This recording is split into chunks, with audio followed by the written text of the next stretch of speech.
Let's have a ball. Assalamualaikum warahmatullahi wabarakatuh. Perkenalkan, saya Suci R dari Prodi PAI 2C dengan NIM 240201050. Saya di sini ingin menyelesaikan tugas aplikasi komputer dengan menjelaskan bagian-bagian dari keyboard seperti pengertiannya, contoh-contohnya, dan jenis-jenisnya. Jadi yang pertama itu adalah pengertian keyboard. Keyboard adalah alat input utama pada komputer, seperti pintu masuk bagi kita untuk berkomunikasi dengan komputer. Kemudian, bayangkan keyboard itu sebagai kamus yang berisi huruf, angka, dan simbol. Setiap tombol pada keyboard mewakili kata dalam kamus tersebut. Adapun peranan keyboard, yang pertama adalah memasukkan teks, menulis surat, membuat dokumen, dan mengetik pesan.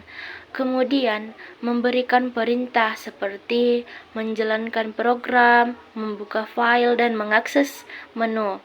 Kemudian, yang ketiga itu mengontrol komputer, memindahkan kursor, memilih opsi, dan mengendalikan sebagai fungsi.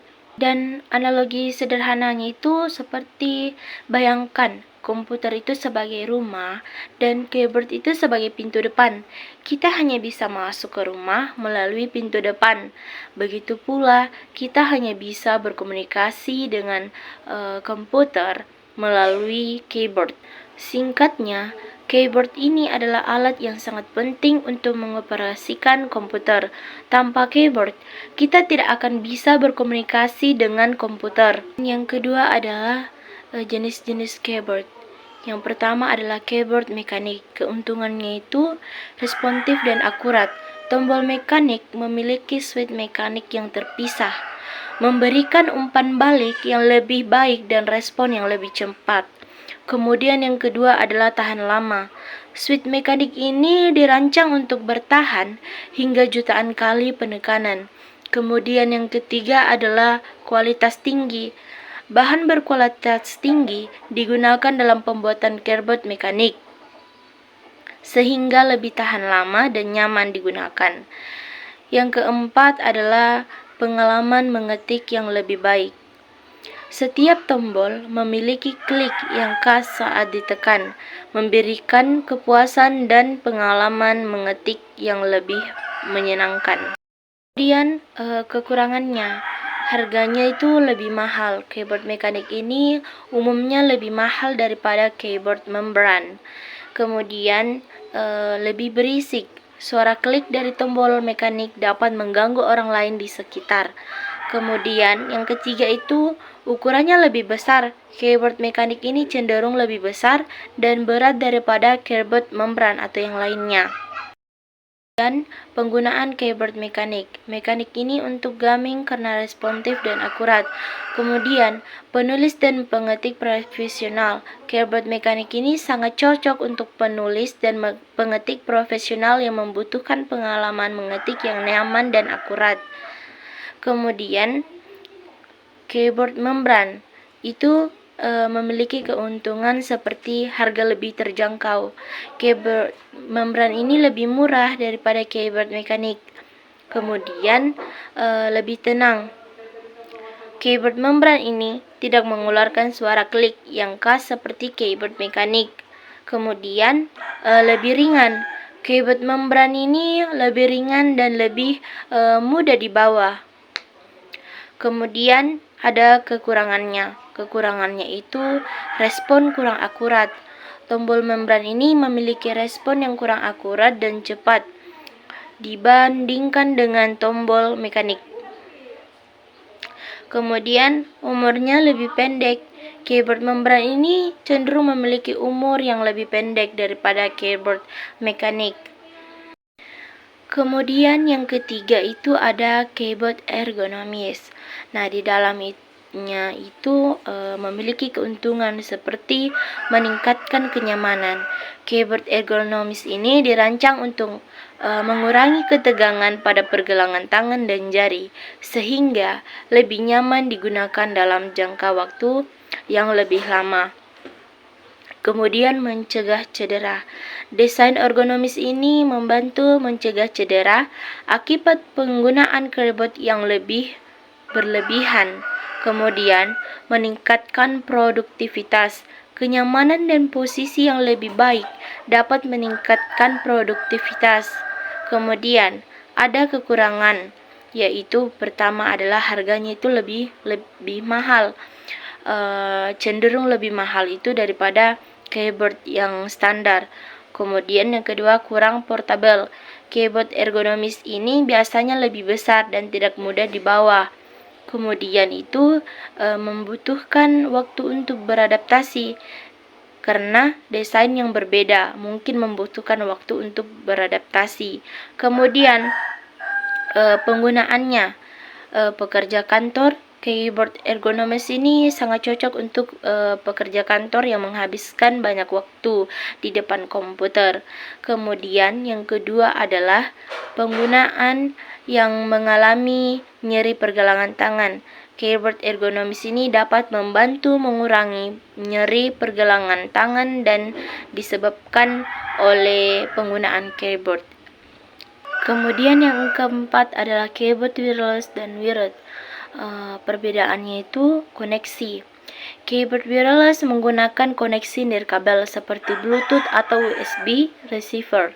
Kemudian sedangkan keyboard wired ini menggunakan kabel USB untuk terhubung ke komputer.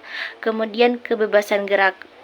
Keyboard wireless ini memberikan kebebasan gerak yang lebih besar karena tidak terikat kabel. Kemudian baterai.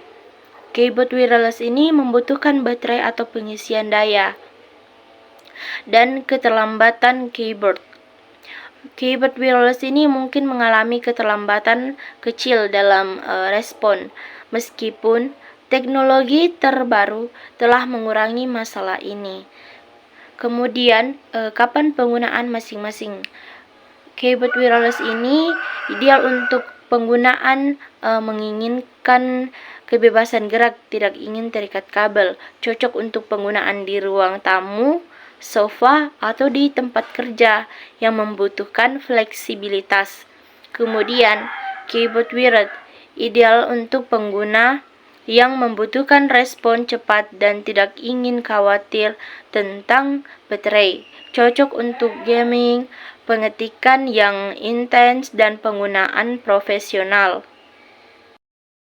Dan penjelasan yang ketiga adalah fungsinya. Tombol alfanumerik pada keyboard adalah tombol yang berisi huruf A sampai Z, angka 0 sampai 9, dan simbol-simbol khusus seperti tanda baca, titik, koma, tanda tanya, dan lain-lain. Kemudian, tombol-tombol ini merupakan bagian penting dari keyboard karena memungkinkan kita untuk memasukkan teks, angka, dan simbol yang diperlukan untuk berbagai keperluan. Kemudian, fungsi tombol alfanumerik yaitu untuk memasukkan teks. Tombol huruf digunakan untuk menulis kata-kata, kalimat, dan paragraf. Kemudian yang kedua adalah memasukkan angka. Tombol angka ini digunakan untuk memasukkan angka dalam berbagai konteks, seperti saat mengetik nomor telepon, alamat, atau melakukan perhitungan. Kemudian yang ketiga itu untuk memasukkan simbol. Tombol simbol digunakan untuk memasukkan tanda baca operator matematika dan simbol-simbol khusus lainnya yang diperlukan dalam berbagai aplikasi. Kemudian penggunaan tombol alfanumerik itu yang pertama adalah menulis dokumen. Tombol alfanumerik ini digunakan untuk menulis dokumen seperti surat, laporan, esai, dan lainnya. Kemudian yang kedua itu mengetik kode program. Programmer ini menggunakan tombol alfanumerik untuk mengetik kode program yang terdiri dari huruf, angka, dan simbol khusus. Kemudian yang ketiga itu membuat presentasi. Tombol alfanumerik ini digunakan untuk memasukkan teks, angka, dan simbol dalam presentasi. Kemudian berkomunikasi online. Tombol alfanumerik ini digunakan untuk mengetik pesan di platform komunikasi online seperti email, chat, dan media sosial. Kemudian bermain game. Tombol alfanumerik ini digunakan untuk memasukkan perintah dan teks dalam beberapa game. Yang kedua adalah fungsi tombol F1 sampai F12 yang sering disebut dengan function keys atau F keys, terletak di bagian atas keyboard. Fungsi utamanya tombol-tombol ini adalah sebagai shortcut atau tombol pintas untuk berbagai fungsi pada komputer.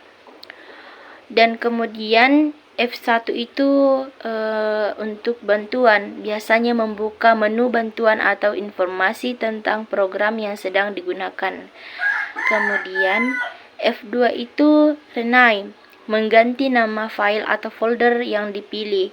F3 share, membuka kotak pencarian di aplikasi atau sistem operasi. Kemudian F4 close, menutup jendela aktif atau menu drop down. Kemudian F5 refresh, memperbarui halaman web, daftar file atau tampilan aplikasi. Kemudian F6 move, memindahkan kursor ke bila alamat di browser web. Kemudian F7 spell check, memeriksa ejaan dalam aplikasi seperti Microsoft Word. Kemudian F8 boot options, membuka menu pilihan boot saat komputer dinyalakan. Kemudian F9 print, mencetak dokumen atau halaman web. Kemudian F10 menu bar, membuka menu bar aplikasi. Kemudian F11 full screen, mengaktifkan atau menonaktifkan mode layar penuh. Kemudian F12 save, menyimpan file dengan nama baru. Kemudian contoh penggunaannya itu seperti F1, membuka menu bantuan di Microsoft Word untuk mendapatkan informasi tentang menggunakan fitur tertentu. Kemudian F5, memperbarui halaman web di browser untuk melihat konten terbaru. Kemudian F12 menyimpan dokumen dengan nama baru di Microsoft Excel. Dan yang keempat adalah fungsi tombol seperti Ctrl, Alt, Shift dalam kombinasi tombol. Yang pertama adalah Ctrl, digunakan untuk mengontrol berbagai fungsi program seperti membuka menu, menyimpan file, menyalin, dan menempel. Kemudian Alt atau alternate digunakan untuk mengakses menu dan fitur tambahan dalam program serta untuk beralih antara jendela yang terbuka. Kemudian Shift digunakan untuk mengubah fungsi tombol lain seperti mengetik huruf kapital, memilih beberapa item, atau menggeser posisi kursor. Kemudian yang kelima adalah tombol navigasi seperti Home, End, Page Up, dan Page Down adalah alat yang sangat berguna untuk berpindah dengan cepat di dalam dokumen atau halaman web tanpa harus menggerakkan mouse. Nah, fungsinya itu Home.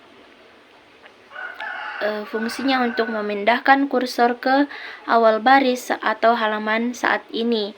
Kemudian End, fungsinya untuk memindahkan kursor ke akhir baris atau halaman saat ini. Kemudian Page Up untuk menggulir halaman ke atas, biasanya satu halaman penuh. Kemudian Page Down itu untuk menggulir halaman ke bawah, biasanya satu halaman penuh. Kemudian bagaimana tombol navigasi memudahkan navigasi? Efisiensi waktu. Tombol navigasi memungkinkan Anda berpindah dengan cepat di dalam dokumen atau halaman web tanpa harus menggerakkan mouse ke bagian yang ingin Anda tuju.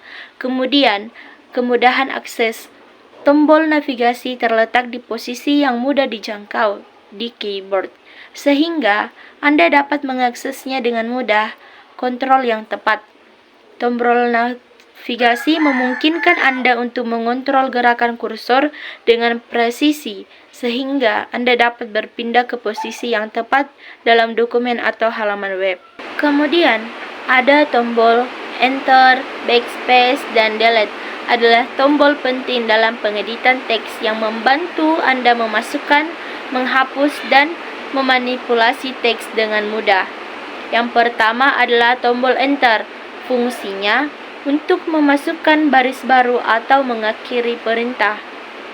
Kemudian, peran dalam pengeditan teks, yaitu untuk membuat paragraf baru, Menekan enter pada akhir baris akan membuat baris baru, memisahkan teks menjadi paragraf yang berbeda. Kemudian, mengirimkan perintah dalam kotak dialog atau formulir.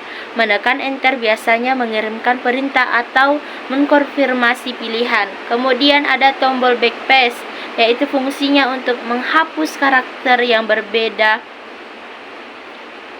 di sebelah kiri kursor. Kemudian, peran dalam pengeditan teksnya itu untuk menghapus kesalahan ketik. Anda dapat menggunakan backspace untuk menghapus karakter yang salah ketik sebelum kursor.